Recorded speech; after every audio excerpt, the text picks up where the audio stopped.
let's talk about foreign affairs, because as you probably know, in October, 130,000 Taiwanese people took part in the demonstration in Taipei, the capital of the country, with banners like "Say yes to Taiwan," "Say no to China," and "Taiwan is Taiwan."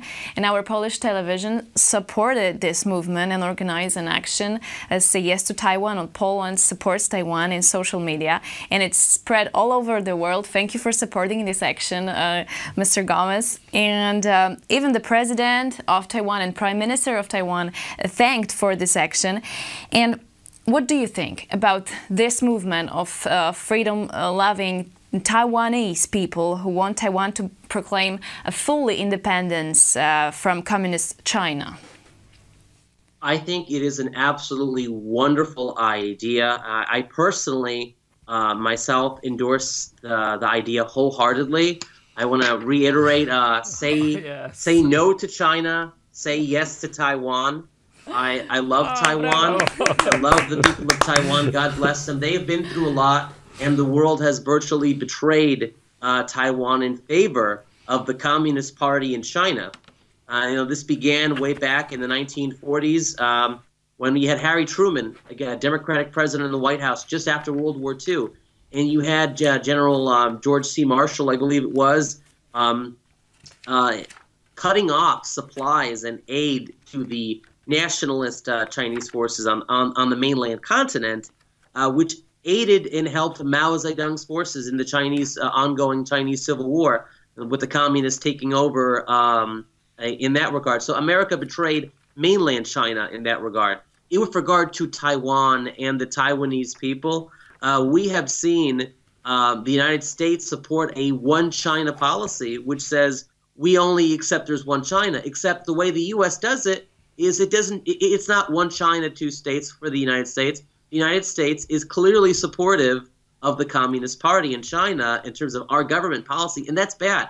We have seen how U.S. presidents do not have diplomatic relations with the presidents of Taiwan because they view Taiwan as being part of the one China policy. They don't want to get the Chinese mad. Fortunately, our government still sells arms to Taiwan, and if Taiwan was not a sovereign, independent country, then you wouldn't be selling arms to it, right? The United States would not be selling arms to a province in Canada to protect itself from the Canadian government. The U.S. wouldn't be selling arms to Quebec, for example. But the U.S. does sell arms to Taiwan because the United States has a defense treaty with Taiwan.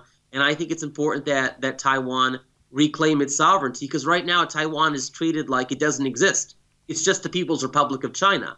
And it behooved Taiwan to be independent, to break itself apart from communist rule, from a Chinese identity, because Taiwan has its own culture, its own rich history. And the people of Taiwan, they want their identity to be recognized. So I fully support Taiwan's move to be a sovereign, independent republic apart from any influence from China. Absolutely. That's a great idea.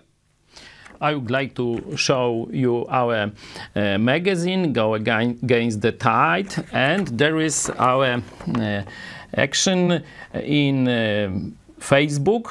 You can join. I'm telling to our viewers, you can join this action on Facebook or Twitter. Yeah. Say yes to Taiwan, say no to China, and Amen. And do you think that President Donald Trump will support the independence of Taiwan? Well, the great thing about President Trump in terms of the issue of Taiwan was after he won the election for the presidency, he spoke with the Taiwanese president over the phone. And of course, many in the American media were really upset, especially the Democrats, but even some establishment neoconservative Republicans. Oh, no, this is terrible. This is breaking the one China policy. This is going to get the communist leadership, Xi Jinping, all upset that President Trump was having dialogue, at the time President-elect Trump, having dialogue with the Taiwanese president.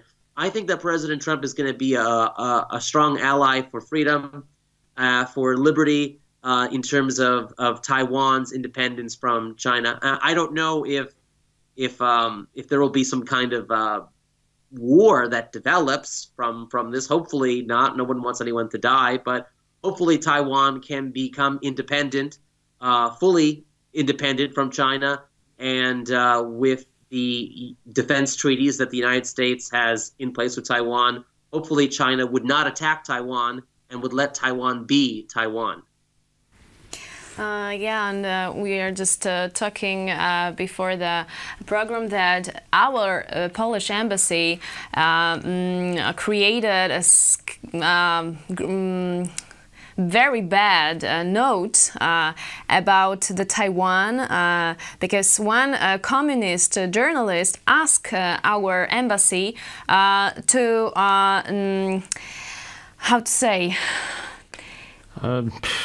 No, to say what is the Polish opinion about opinion of our government about our private social action, and Polish embassy in China, Beijing, make announcement to the communist newspaper Global Times, I think, in China, and they said that Poland strongly support the agreement between our communist leader from 1939 with Mao Zedong, and that this Polish government, which is led by so-called patriotic and conservative party, has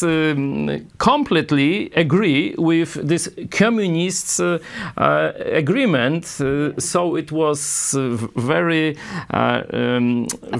upsetting. It's shame on you, this this embassy.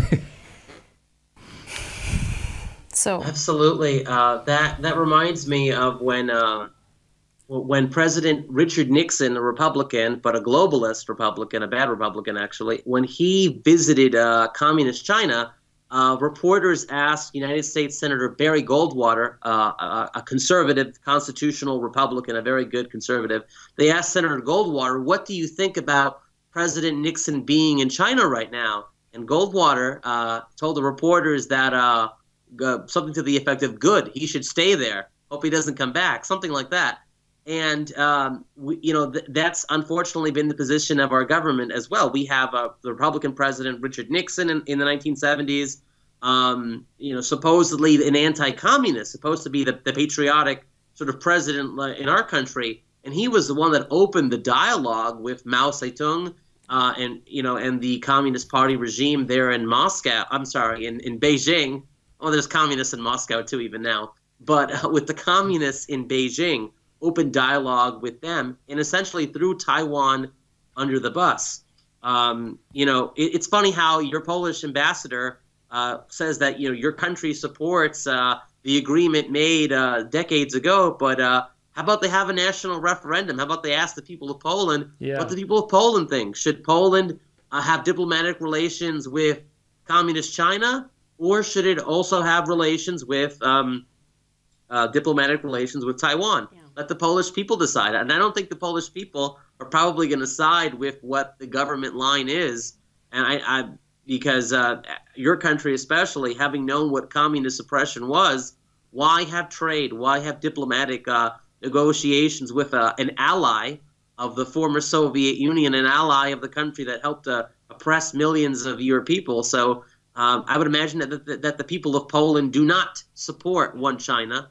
People of Poland probably stand with a free and independent anti-communist Taiwan Republic. There is a lot of support from our Polish viewers. This action, which I mentioned, is very big, and Taiwanese and American media told about it, but Polish media are silent. Yeah. Because Polish controlled by government media, of course. Not free media. The deep state globalists don't want to talk about certain things. Yeah. Thank you for these words, especially in the name of Taiwanese people. And we ask everybody to support and to join this action, say yes to Taiwan.